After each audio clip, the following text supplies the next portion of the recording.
Welcome to Newsmax TV. I'm Kathleen Walter. Joining us is a very special guest, Donald Trump, CEO of the Trump Organization and host and executive producer of the NBC reality show, The Apprentice. Welcome to Newsmax TV, Mr. Trump. Well, thank you very much. So great to have you here. Well, you've said you are considering a run for president. There is even a website that's attempting to recruit you. It's called shouldtrumprun.com. Are you planning to run for president in 2012? Well, I'm thinking about it. I'm looking at what's happening with this country, and frankly, it's very sad. I see what's happening left and right, how we're being abused by other nations, and I don't like it. I don't like what's happening with jobs. I am seriously thinking about it. Now, you have said that if you choose to run, that you would run as a Republican. But a number of people are saying that conditions are ripe right now for an independent candidate or perhaps a third-party candidate. Would you consider running as an independent or perhaps even a Tea Party candidate? Well, I respect the Tea Party, but I am a Republican, so I'd be running as a Republican. What is it about the Republican Party that... I've been a Republican for a long time. I just really respect what they stand for. I like that they're fighting certain battles, and that's what I'm going to be doing. I'll be running as a Republican.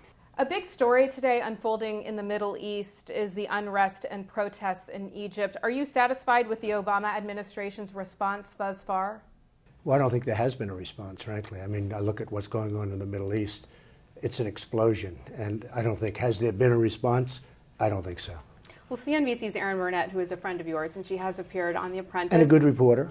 I've seen her on The Apprentice. She came out on Morning Joe this morning saying that the fallout from this could cause oil prices to go stratospheric, in her words. And investor Jim Rogers is predicting that oil could hit $200 a barrel. You think that's possible? It also could go the other way. I mean, frankly, the Middle East is a tinderbox. It's going to explode. OPEC will probably be destroyed if it explodes, and oil prices could go the other way. You know, I'm a student at the Wharton School of Finance. I did very well. I understand economics. And you'll break up this, really what would normally be an illegal monopoly of OPEC, and break it up very strongly. So when I look at the Middle East, it's a tinderbox. It's exploding. And I'm saying that could have a positive impact on oil prices as opposed to, you know, I mean, if you look at oil right now, it's going to be soon $100 a barrel. Far too high. It's set by OPEC. I think OPEC would explode with the Middle East, and that wouldn't be the worst thing in the world. You've been very critical in the past of OPEC. What are your concerns? Well, I think it's unfair. I think it should be illegal. You know, if you have a store and I have a store and we collude and set prices, we go to jail. Here you have 12 men, in this case, all men. They sit around a table, they go out, and they set the price of oil. We have so much oil. There's so much oil out at sea. Ships are loaded up with oil. They don't know where to dump it. And the prices are going. I just passed coming over to the studio, which is a beautiful studio, by the way. Thank you. But coming over to the studio, I see $3.50 for a gallon of oil, a gallon of gas for the cars. I mean, cars are lined up trying to get it, and it's $3.50. It's a shame. It's a ridiculous shame. I have a friend who's a very smart guy. He said when oil goes above $40 to $50 a barrel, if it goes above $40 to $50, this country is in serious, serious trouble. Plus, we don't use our natural gas. We have more natural gas than anybody. Why we're not using it is like an amazing thing. Abu Dhabi, very interestingly, Abu Dhabi, which has plenty of oil, they just went to all natural gas for transportation. You know why? Because they want to sell us the oil at exorbitant prices. So when you tell me about Obama and what he's doing in the Middle East, I don't think he's doing anything in the Middle East. All right. Well, to China, you have criticized the president also for how he has dealt with China, which devalues its currency and pursues policies that hurt U.S. workers. What should the U.S. be doing with China and other states to address our trade imbalances? Well, I'm a big buyer of products, and I'm also, unfortunately, a big buyer of Chinese products. And it's very hard to buy, if you're buying glass and various other things, it's very hard not to buy Chinese products, including sheetrock, which has destroyed many a development and many a life. And I will say this before I go any further. We make better products than China. Our products are better. The problem is they manipulate their currency so badly that it's almost impossible for a person like me to buy outside. You go out, I want to buy an American product. The Chinese products come in, they're cheaper. They're not as good, they're cheaper. And it's not because of workers or anything else. It's because of a manipulation of the currency. The other thing, if you try and do business in China, it's almost impossible. It's very, very hard to do business. Look what happened with General Electric recently. They want all the technology. They want you to build your plants in China. We have a very weak policy, whether it's China, by the way, or the horrible agreement just signed with South Korea, or so many other horrible deals that we make. We don't have the ability to make good deals with other countries.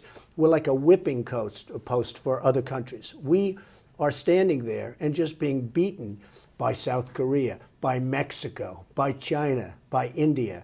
If you have a problem with your credit card, you call somebody up. That person is based in India. And then they wonder why we're not going to have jobs for another 5 or 6 years. You know, Ben Bernanke just said recently, it's going to be at least 5 years before our jobs really come back. And I say, why?